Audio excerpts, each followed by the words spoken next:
میرے والد صاحب کے بارے میں اگر میں یہ کہوں کہ ساری زندگی کبھی کسی سے قرضہ نہیں لیا تو شاید میں غلط نہیں ہوں گا. وہ کمیٹی بھی نہیں ڈالتے تھے, صحیح ہے نا, کمیٹیاں نہیں ڈال, جیسے ہوتا ہے نا لوگوں کی عادت ہے کمیٹیاں ڈال, نکلیں گے تو یہ کریں گے, نا کمیٹی بھی نہیں ڈالنی, جتنا ہے جیب میں اسی پہ بس جو ہوگا اسی پہ ہوگا. وہ کمیٹیوں کے قائل ہی نہیں تھے کہ یہ جو پہلے لوگ کمیٹیاں آج بھی ڈلتی ہیں کہ بھائی جتنا ہے اس پہ گزارا کرو, کمیٹی میں بھی آپ دوسرے کے محتاج رہتے ہو. تو ان کی ایک مزاج تھا کہ محتاج نہیں رہنا کسی کا. آخری عمر میں مجھے یاد ہے فالج سے بچنے کی بہت دعا مانگتے تھے, کیونکہ 63 سال کی عمر تھی, اس میں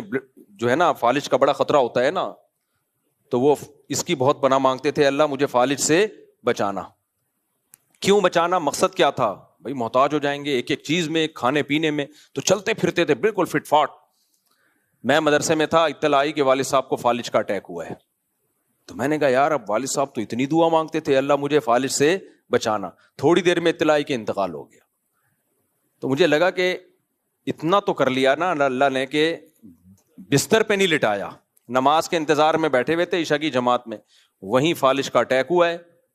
اقامت ہو رہی ہے, اپنے پاؤں پہ چل کے آئے ہیں مسجد, ایسے تگڑ تگڑ جیسے میری نہیں ویڈیوز آ رہی ہوتی, ٹھین ٹھین یوں جا رہا ہوں.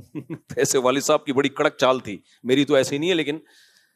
بہت کڑک چال تھی والد صاحب کی, آواز بھی بڑی خاندانی رکھی ہوئی تھی انہوں نے, کوئی کہہ نہیں سکتا تھا کہیں سے بھی ان میں بڑھاپے کے اثرات ہیں. تو بیٹھے مسجد میں اور فالج ہوا اور اقامت ہو رہی ہے, تو ان کو اندازہ ہو گیا بھائی میرا دھڑ کام کرنا چھوڑ دیا ہے, تو اشارہ کیا کہ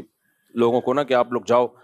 تو اٹھا کے ایمبولینس میں لے گئے, بالآخر ڈیتھ ہو گئی چند یعنی تھوڑی دیر میں. تو مجھے ایک اندازہ ہوا بھائی دیکھو اللہ نے محتاجی سے بچا لیا, خاتمہ بھی اچھا کر لیا اللہ تعالیٰ نے.